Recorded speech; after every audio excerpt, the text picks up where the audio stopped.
से भी सिंचाई की ऐसी व्यवस्था कि बंजर जमीनों से भी सोने उगलने लगे हैं। अब देश हमारा चल पड़ा है प्रगति के पथ पर। अब तो पाकिस्तान और विदेशों में तुर्की में भी घुस करके विरोधियों के सीना पर हमारा झंडा गड़ने लगा है। आप देख रहे हैं राष्ट्र की खबर। दरअसल बिहार विधानसभा चुनाव 11 नवंबर को होना सुनिश्चित है। बगहा 04 विधानसभा से 7 प्रत्याशी चुनावी मैदान में हैं। सभी प्रत्याशी अपने अपने जीत के लिए हर संभव प्रयास में जुटे हुए हैं। इसी कड़ी में एनडीए समर्थित भाजपा प्रत्याशी राम सिंह का जीत सुनिश्चित करने के लिए भाजपा ने बहुत बड़ी सियासी दांव चली है। आज बगहा विधानसभा के बथवरिया थाना क्षेत्र, जो यादव बहुल क्षेत्र माना जाता है, वहां के मतदाताओं को एनडीए के तरफ आकर्षित करने के लिए भाजपा ने मध्य प्रदेश के मुख्यमंत्री डॉक्टर मोहन यादव को चुनावी प्रचार में उतारा है। मुख्यमंत्री डॉक्टर मोहन यादव ने शेरा बाजार स्थित राम जानकी मंदिर परिसर में शुक्रवार को एक विशाल सभा को संबोधित कर राम सिंह को वोट करने का अपील किया। उन्होंने कहा कि प्रधानमंत्री नरेंद्र मोदी और मुख्यमंत्री नीतीश कुमार के कुशल नेतृत्व में बिहार विकास की राह पर अग्रसर है। भाजपा सबका साथ सबका विकास चाहती है। दूसरी तरफ कांग्रेस और राजद के शीर्ष नेतृत्व परिवारवाद की राह पर चलता है। आप खुद देख लीजिए, वे लोग पीढ़ी दर पीढ़ी सत्ता की बागडोर अपने हाथ में रखते आ रहे हैं, जबकि भाजपा अपने कार्यकर्ताओं को नीचे से ऊपर तक पहुंचा रही है। उन्होंने परिवारवाद से हटकर देश और राज्य की विकास के लिए एनडीए समर्थित प्रत्याशियों को वोट करने का अपील किया। अब देखना दिलचस्प होगा कि डॉक्टर मोहन यादव यहां के मतदाताओं पर अपना कितना प्रभाव डाल पाते हैं। वहीं इस सभा को केंद्रीय मंत्री सतीश चंद्र दुबे, बेतिया सांसद डॉक्टर संजय जायसवाल, पूर्व मंत्री राजेश सिंह, पूर्व विधायक प्रभात रंजन सिंह समेत तमाम वक्ताओं ने संबोधित करते हुए एनडीए समर्थित राम सिंह को वोट देकर पुनः विजयी बनाने का अपील किया। माता पिता कैसे होना चाहिए, भाई से भाई का संबंध कैसा होना चाहिए, पत्नी और पति का रिश्ता कैसा होना चाहिए, पिता और बच्चों का रिश्ता कैसा होना चाहिए, ऐसे भगवान के गौरवशाली श्री राम को लेकर के कितने साल तक कांग्रेस ने कोर्ट में, हाई कोर्ट, सुप्रीम कोर्ट लगातार एक के बाद एक पता नहीं क्या क्या कांग्रेस के बड़े बड़े नेता वकील बन करके भगवान राम के जन्म स्थान पे प्रश्न उठाते रहिए। भगवान राम के मंदिर को रोकने के लिए जो बन पड़ा वो सब करते रहिए।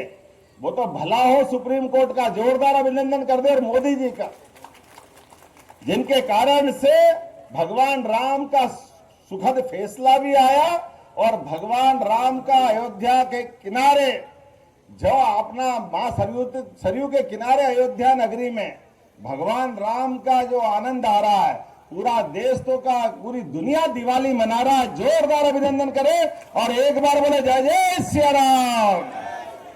ये जो आनंद आता है हमारे प्रतिनिधि के नाते से सुखद संयोग है। पूरे देश में घर घर में भगवान राम के आधार पर अपने बच्चों का नाम राम रख करके उस काल को जीवित करने का आनंद आता है। और मुझे तो और इस बात की प्रसन्नता है, यशस्वी प्रधानमंत्री के नेतृत्व में जिस प्रकार से गरीब आदमी लोकतंत्र के अंदर अपनी भूमिका अदा करे और लोकतंत्र में जनता के दिलों पे जो राज करे, जनता के लिए जो काम करे, इसीलिए जनता के लिए जनता का आदमी और जनता द्वारा चुनी हुई सरकार बनाने का रिकॉर्ड ये यशस्वी प्रधानमंत्री के माध्यम से आता। जोरदार नरेंद्र मोदी जी के लिए बधाई था।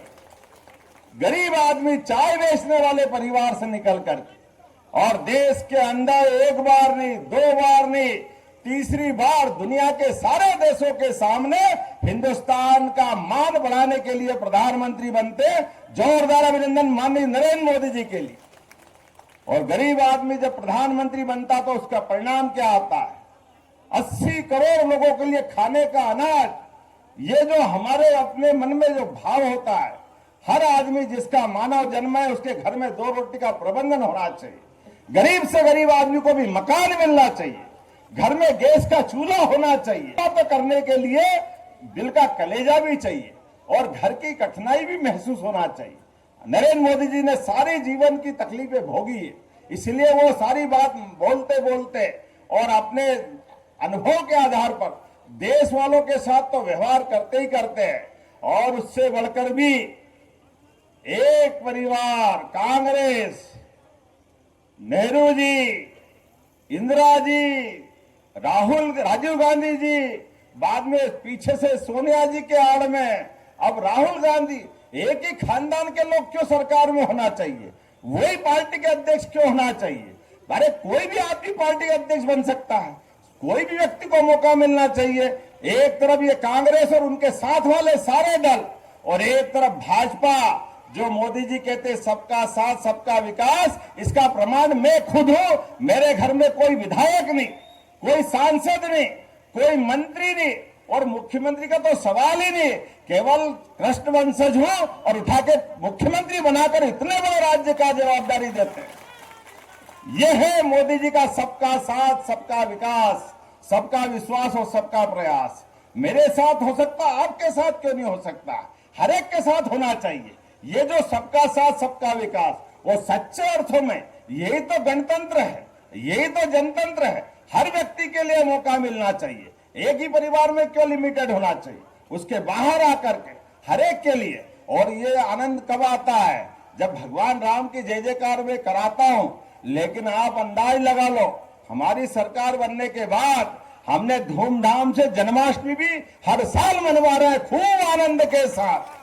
गोपाल कृष्ण के जीवन से बहुत सारी प्रेरणाएं मिलती। गरीब अमीर की दोस्ती का उदाहरण भगवान कृष्ण का और सुदामा का अद्भुत है।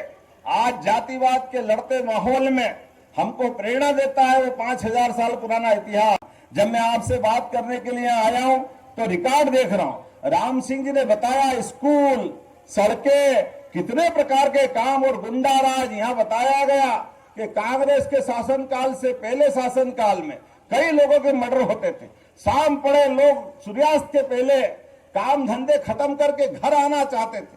क्या हाल था पहले का। लेकिन आज बदलते दौर में बिहार बदल रहा है। पूर्णिया में माननीय मोदी जी ने घोषणा की, एयरपोर्ट बन के तैयार हो गया। जोरदार अभिनंदन करो। ये हमारे मोदी जी की भाषा का रिकॉर्ड बताता है। आज एक नहीं कई सारी बातें जब मैं आपसे बात करता हूं, दलित वर्ग के लिए भी यशस्वी प्रधानमंत्री के द्वारा पहली बार देश के अंदर महामहिम राष्ट्रपति का पद अगर दिया गया तो मुझे गर्व है। यशस्वी प्रधानमंत्री के माध्यम से भारतीय जनता पार्टी ने राष्ट्रपति द्रौपदी मुर्मू को मौका दिया। जोरदार अभिनंदन करो। यह है सबका साथ सबका विकास, एक एक व्यक्ति को लेकर चलने के लिए। एक नहीं, रामनाथ कोविंद जी, मुझे तो शायद मालूम है वो आपके यहीं से आते हैं। कोविंद जी यहीं के थे, उत्तर प्रदेश, बिहार है, उत्तर प्रदेश आसपास का लगा ही लगा है। लेकिन पहली बार इतने बड़े पद पे पहुंचाने का अगर मौका मिला है तो जोरदार अभिनंदन करो। ये केवल मोदी जी ही कर सकते। गरीब से गरीब आदमी के जीवन में ऐसी एक नहीं कई सारी बातें मैं बता सकता हूं। हमको मालूम है अगर ये महादलित आयोग बना, महादलित मिशन के बारे में भी बात आई, तो ये हमारे अपनी पार्टी के कारण से आई, भारतीय जनता पार्टी के कारण से आई। ओबीसी आयोग चाहते तो आजादी के समय महत्व मिलता, लेकिन ओबीसी आयोग को संवैधानिक दर्जा देने का काम भी अगर किसी ने निर्णय लिया तो हमारी पार्टी के नेता यशस्वी प्रधानमंत्री, जोरदार अभिनंदन करो नरेंद्र मोदी जी का। एक नहीं ऐसी कई सारी बात।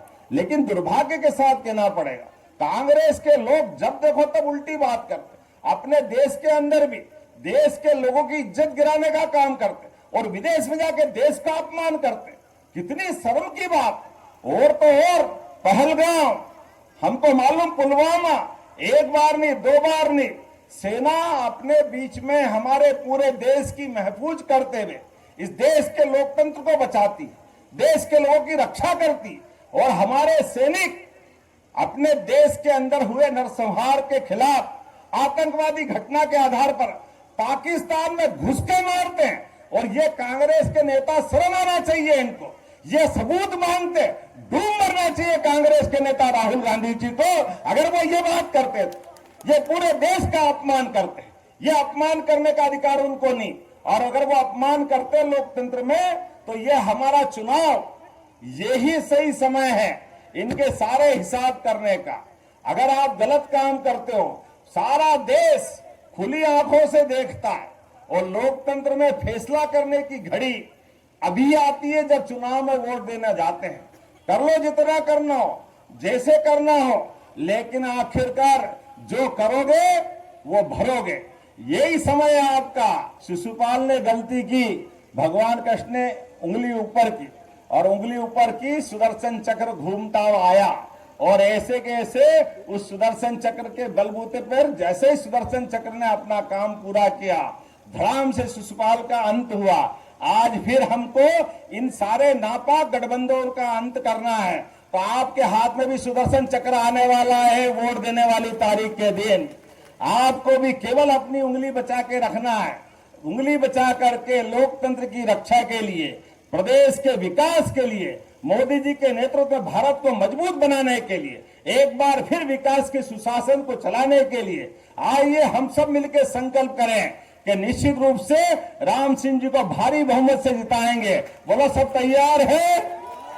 तो आने वाले समय में बगहा की सीट से हमारे इसी स्थान पर आप सबकी ओर से मैं विजय माला पहनाता हूं। जोरदार अभिनंदन करें हमारे राम सिंह जी के लिए और एक बार अपने सब स्थान पे खड़े होकर के जोरदार लगाए, बोले भारत माता की, भारत माता की, भारत माता की जय। भगवान